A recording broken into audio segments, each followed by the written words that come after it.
Kalantri, I am a businessman. मेरे काफ़ी Muslim friends थे, वो अक्सर कहते थे मुझे कि इस्लाम में ब्याज से धंधा मतलब पैसा लेके धंधा करना गलत है। मुझे अक्सर अक्सर विचार आता था कि ये कैसे डेवलपमेंट होगा, लेकिन आज का प्रेजेंट सिनेरियो पूरे दुनिया का देखते हुए एक मानना पड़ रहा है कि जिसने अपना घर गिरवी रख के कर्ज लिया और प्रॉफिट जिसमें मिलता है उस शेयर बाजार में लगाया, उनका घर भी तबाह हो गया। ये जो साइंस आज आपने बताया कि इस्लाम एक साइंस है, जैसे साइंस के ऊपर भी काम करता है, तो ये जो बात उन्होंने आज के 1400 साल पहले अगर कही होगी कि ब्याज लेना गलत है, हराम है, उसके पीछे इसकी क्या फिलॉसफी थी, ये मैं जानना चाहूंगा सर। भाई साहब ने बहुत अच्छा सवाल पूछा कि इस्लाम में उनके बहुत से दोस्त, मुसलमान दोस्त कहते हैं कि ब्याज लेना हराम है। वो ये नहीं जानते थे क्यों हराम है, लेकिन अभी पता चला कि जो दुनिया की हालत है इकोनॉमिक मेल्टडाउन में, तो जानना चाहते क्यों ये हराम है। और कुरान मजीद में कम से कम 8 जगह लिखा है ब्याज के बारे में।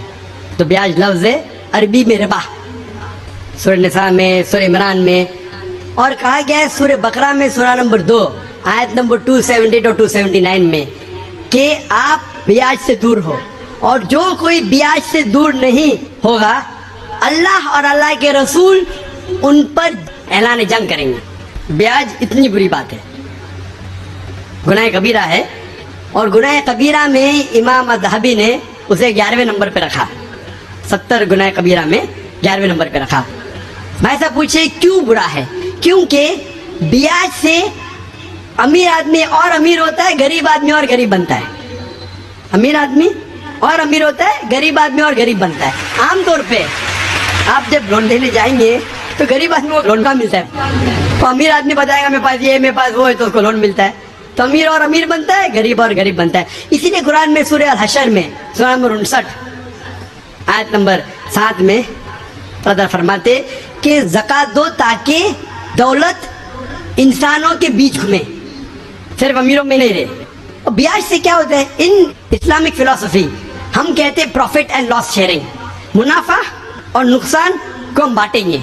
मुनाफा और नुकसान बांटने से पूरी इकोनॉमी तरक्की करती है। और ब्याज से आप बैंक में ब्याज लेते हैं, मुनाफा या नुकसान 8%, 10%, 12% आपको देना ही देना, नुकसान या मुनाफा।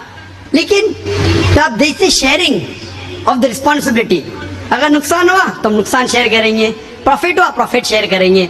ब्याज में क्या होता है? मिसाल के तौर पे बैंक में, मैं लंबी तकरीर दे चुका हूँ इस पे, अभी वक्त नहीं है, सिर्फ ये बोलूंगा कि ब्याज में क्या होता है। मिसाल के तौर पे बैंक ए के पास सपोज 100 रुपया है, वो बैंक बी को 10 रुपया रख के 90 रुपया देती है बैंक बी को। बैंक बी उसमें से 9 रुपया रखता है, बाकी का 90% देता है बैंक सी को। बैंक सी 10% रखती, 90% दिखती डी को, डी देता ई को।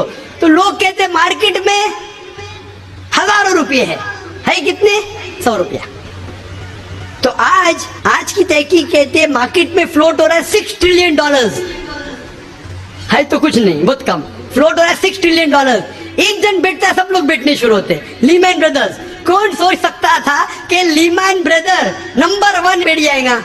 उसके बाद सिटी ग्रुप, एक बेटा, सब बैठते गए पूरी दुनिया में एक के बाद एक। तो क्योंकि it doesn't improve the society. Islamic पे के अंदर जांच पड़ताल होती, किसको लोन देना किसको नहीं देना, प्रॉफिट एंड लॉस शेयरिंग है। सन 1980 में बैंक फंड करती थी गैम्बलिंग देने को, शराब खाने को, कॉमन हो गया।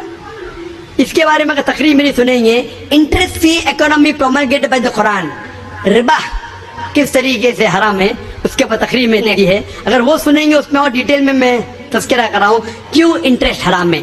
लेकिन इन शॉर्ट वापिस से आज Japan, America sending ambassadors Islamic bank के बारे में जानने के लिए। हमारी गवर्नमेंट के पास हम गए थे, मैं फाइनेंस मिनिस्टर चिदम्बरम जो फाइनेंस मिनिस्टर थे उनसे जिक्र किया था कि अब इस्लामिक बैंकिंग क्यों नहीं शुरू? इंशाल्लाह करेंगे, जब मेरी मुलाकात हुई थी जद्दा में। लेकिन आरबीआई परमिशन नहीं दे रही है क्योंकि उन्हें तहकीक नहीं की। इंग्लैंड दे चुकी है, कई ममालिक दे चुके हैं। इंडिया भी अगर इस्लामिक बैंक को जिसमें प्रॉफिट एंड लॉस शेयरिंग है अगर उसकी इजाजत दी तो इंशाल्लाह इंडियन इकोनॉमी भी बढ़ेंगी इंशाल्लाह। Hope the answer the question. Mike number 1 में कोई गैर मुस्लिम भाई है तो उनको मौका दीजिए। कृष्ण गोपाल सिंह, पत्रकार। मैं विद्वान श्री नाइक साहब से ये जानना चाहूँगा कि आज के आतंकवाद पर इस्लाम का क्या नजरिया है।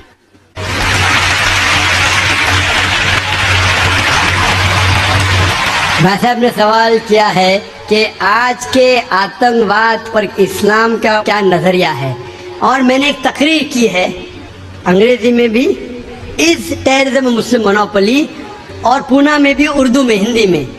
क्या आतंकवाद मुसलमान की विरासत है? कि अक्सर लोग समझते हैं आतंकवाद मतलब मुसलमान होना जरूरी है, और एक कहावत थी कि हर मुसलमान आतंकवादी नहीं, लेकिन हर आतंकवादी मुसलमान। तो इस जुमले की वजह से मैं तकरीर की थी, वक्त की किल्लत है अभी, लेकिन आपने कहा कि आतंकवाद पर इस्लाम का क्या नजरिया है। कुरान मजीद में साफ अल्फाज में लिखा है, सूरह मायदा में सूरह नंबर 5 आयत नंबर 32 में, अगर कोई भी इंसान दूसरे इंसान का कत्ल करता है, सिर्फ कत्ल के बदले कत्ल, और अगर वो इस जमीन पे फसाद फैला रहा है, इन दो वजह के अलावा कोई इंसान दूसरे इंसान का कत्ल करता है, गोया कि ऐसा है कि सारी इंसानियत का कत्ल करता है। कोई भी इंसान दूसरे इंसान का कत्ल करता है, मासूम, चाहे वो मुसलमान हो या गैर मुसलमान हो। अगर कोई इंसान दूसरे इंसान का कत्ल करता है, चाहे मुसलमान हो या गैर मुसलमान हो, अगर मासूम इंसान का कत्ल करता है, तो कुरान की आयतें गोया कि वो सारी इंसानियत का कत्ल कर रहा है।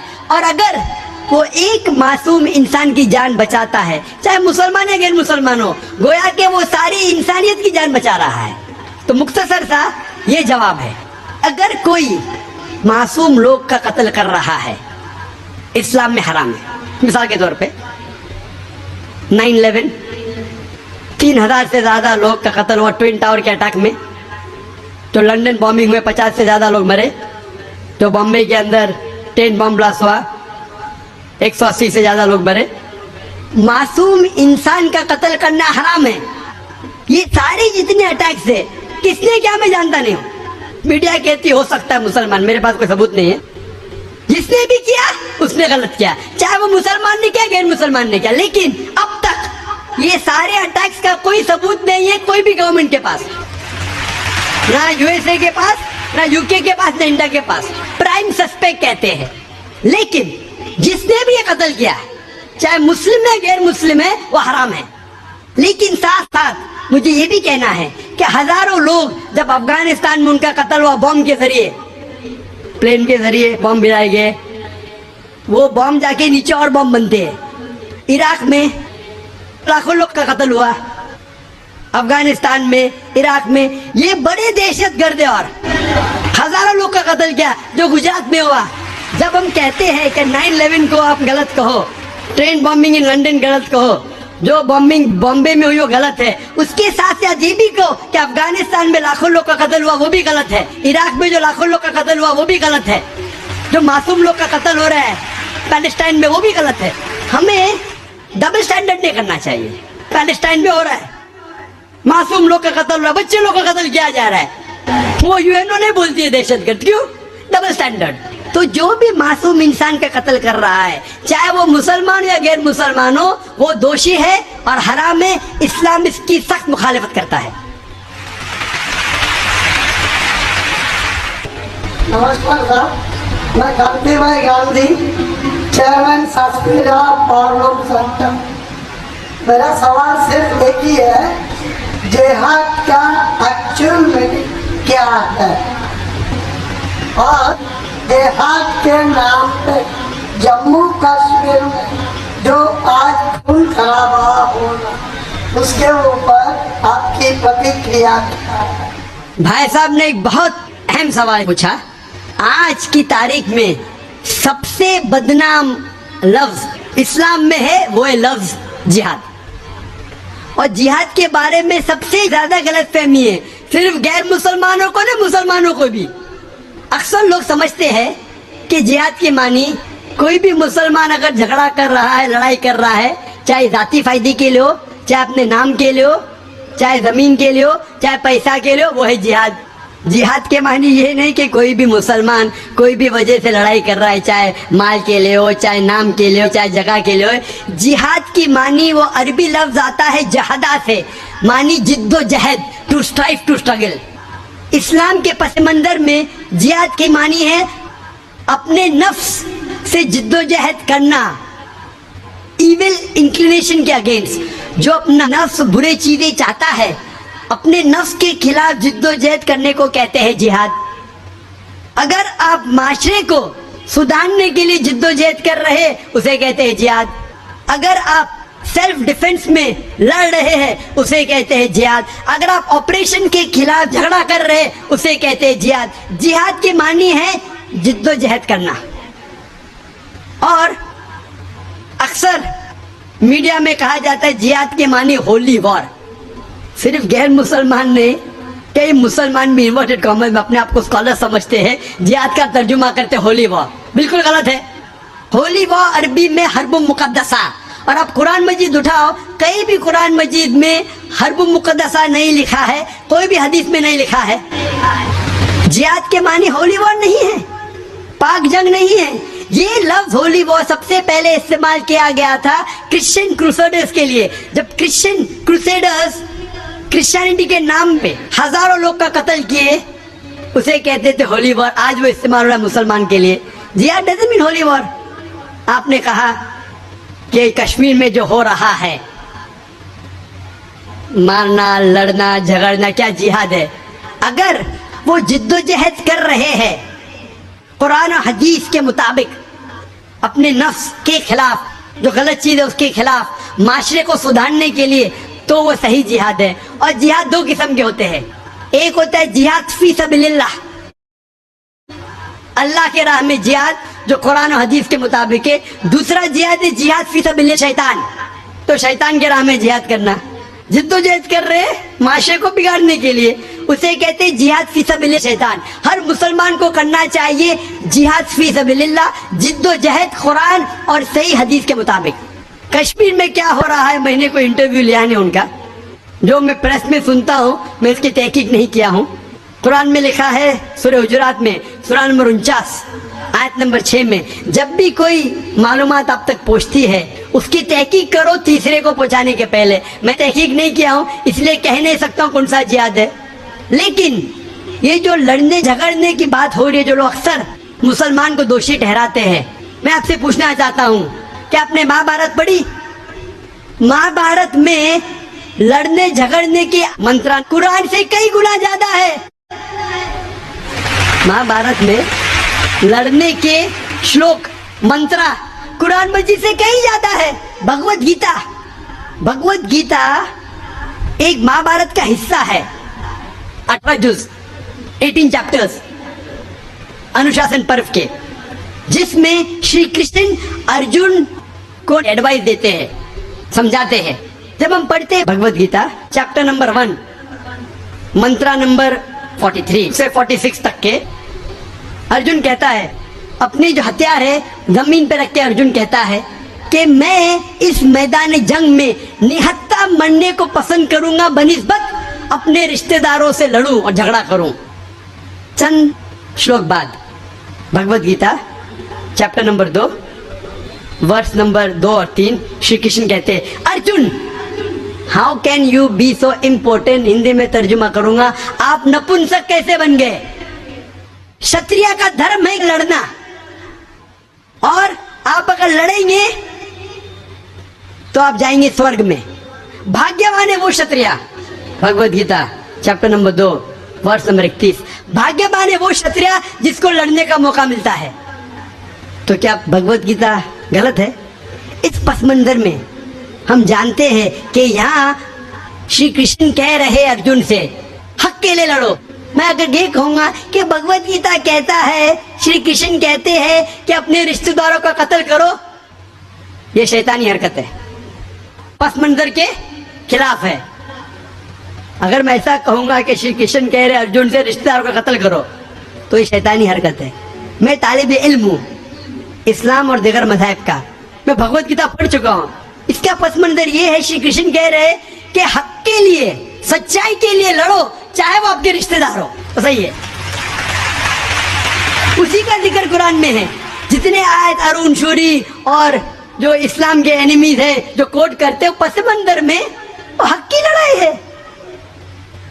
जिस तरीके से भगवत गीता महाभारत में कई ज्यादा कुरान से ज्यादा लड़ने की आयत है, तो इसीलिए जब पस मंजर देखते पता चलता है उस किताब में क्या लिखा गया है। तो इस पस मंजर में मैं भगवत गीता के साथ हूं जब वो कहते लड़ने के लिए कि हक के लिए रिश्तेदार से भी लड़ो। वही आयत कुरान में सूरह निसा में सूरह नंबर 4 आयत नंबर 135 में, या अय्युहल्लज़ीना आमनू, सूरह निसा सूरह नंबर 4 आयत नंबर 135 में, या अय्युहल्लज़ीना आमनू, ए ईमान वालो, अल्लाह के लिए हक की गवाही दो। हक के लिए बी विटनेस टू अल्लाह सुब्हानहू व तआला, चाहे वो अपने आप के खिलाफ हो, चाहे आपके वालिदैन के खिलाफ हो, अमीर या गरीब। मतलब अगर गवाही देने के हक के लिए चाहे खुद का भी नुकसान हो फिर भी हक की गवाही दो। तो ये था इन शॉर्ट अबाउट जिहाद। Hope that answers the question. खवातीन में कोई नॉन मुस्लिम हो तो सवाल कर सकती हैं। That's a question of Guru. And what is the Elections Manager in Pharmaceutical Company?